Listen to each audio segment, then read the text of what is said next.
to another episode of Torah and Kabbalah, where the secrets of the Torah are revealed through the study of Kabbalah.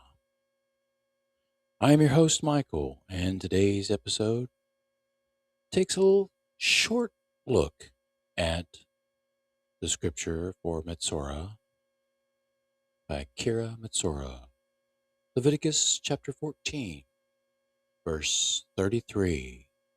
And the Lord spoke to Moses and to Aaron, saying, When you come to the land of Canaan, which I am giving you as a possession, and they place a legion of Zarath upon a house in the land of your possession. And the one to whom the house belonged comes and tells the Kohen, saying, Something like a legion has appeared to me in the house. And it continues.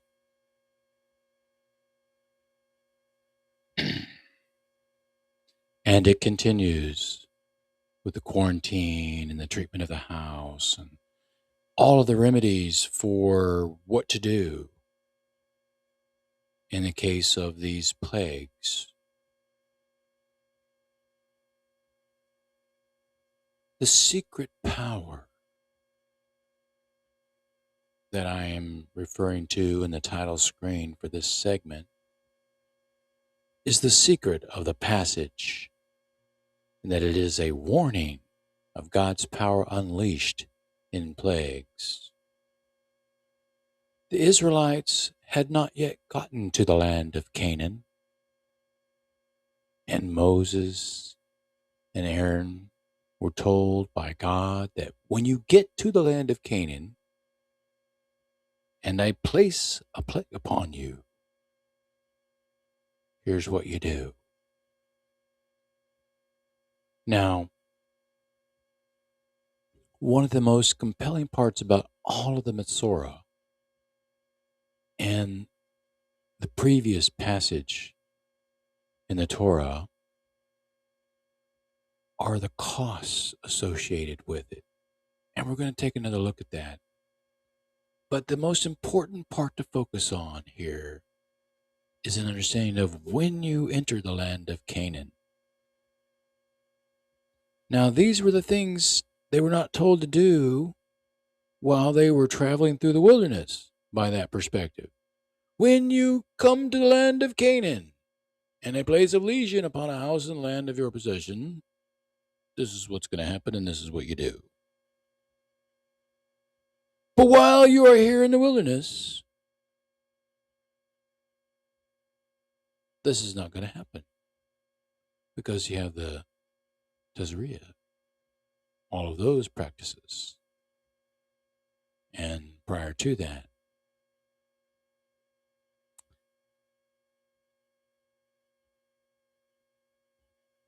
so the secret of this part of the passage is that this is what will take place, and this is how you treat it.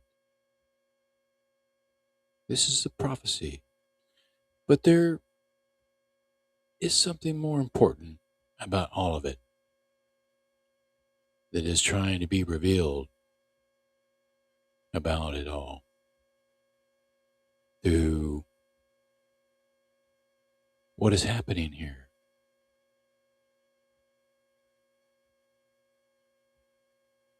It is this concept of purification, and that it has a cost, or that there's a process to remove the uncleanness. So as the Israelites traveled through the wilderness, they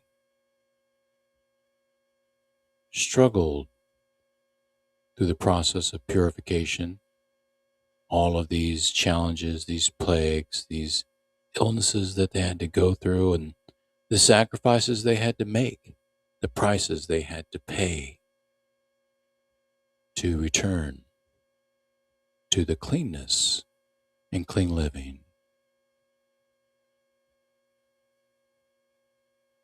But what was it really all about? We're going to find that out for sure when we look at something a little more in chapter 15. But before we do that, I want to look at the Zohar. This segment is A Priest Forever. Now, it's titled in the Zohar, The Best Man of the King and the Best Man of the Queen. But really, the most important part of this entire passage is a reference to Melchizedek.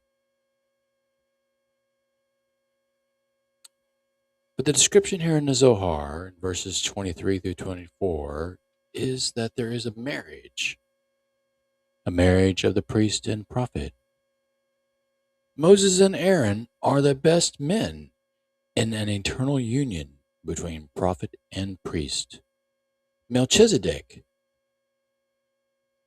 which is literally translated to mean king of righteousness, or by some other archaic references, angel of peace, who has historically also been known as King David, who is referred to as you are a priest forever in the order of Melchizedek, with Melchizedek truly meaning king of righteousness.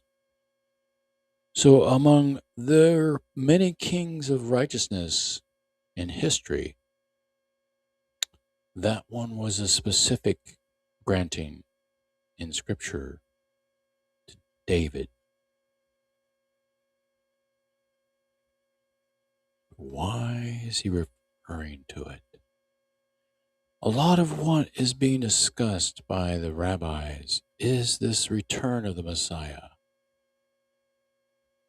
But more importantly, this purification of Israel before it could unite in the promised land to where the king and queen could be married, where the king is the promised land and the queen is the Israelites. Or it could be viewed the other way, where the land of Canaan, the promised land, is the bride, and the king is representative of the Israelites who are traveling to be married with the queen.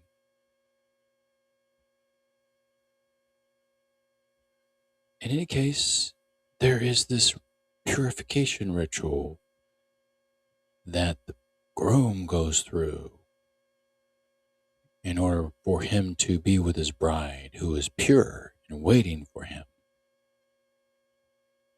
So the return of the Messiah will be a marriage of an eternal priest and supernal prophet, the King of righteousness. King Messiah will be a priest and a prophet.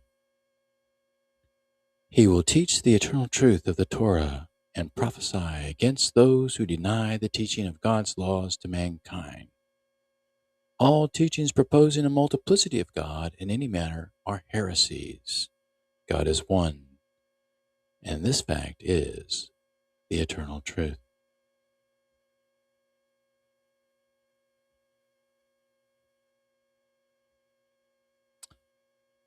Now let's take another look at that passage in Leviticus chapter 15. In fact, I'm going to go to chapter 15.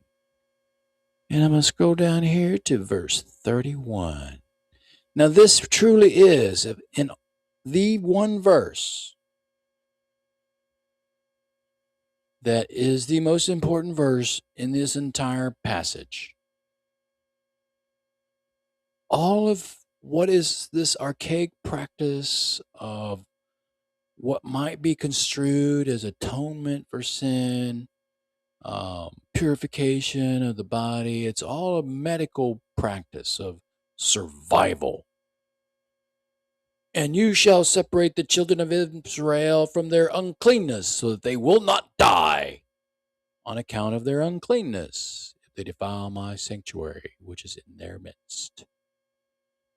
The whole purpose of all of this treatment and sacrifice was to ensure their survival by having them practice a type of cleaning themselves and treating themselves and a way to live without being like animals. So this was like one of the first steps above being an animal compared to today. But there is an interesting understanding about it all. Metzora is a secret warning about the plagues to come, and it is the instruction for the purification or remedy for the plagues and other illnesses of uncleanness. They are not remedies for sin, but they are the early medical practices necessary for survival in a time when they would have died otherwise. These ancient medical practices, which some may see as like bizarre pagan rituals, are not necessary today, nor practical. But this is not the unchangeable part of the Torah. The eternal truth of God's singularity is unchangeable, but our evolution as a species is constantly changing. There is still a consistency in the Torah, and I'm going to prove it to you, that proves it does not change. All of the Torah and Metzora, all of the Tazira and the Metzora are about the cost of medical treatment. That has not changed. The rich pay more than the poor, and everybody pays. If you get sick, you go to the doctor.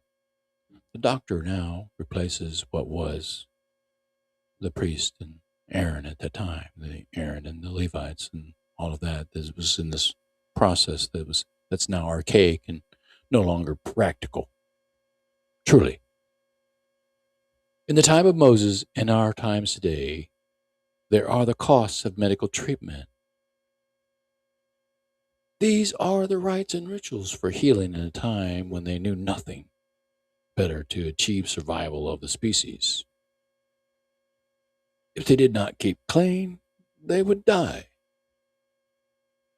The point of it was God's instruction for their survival.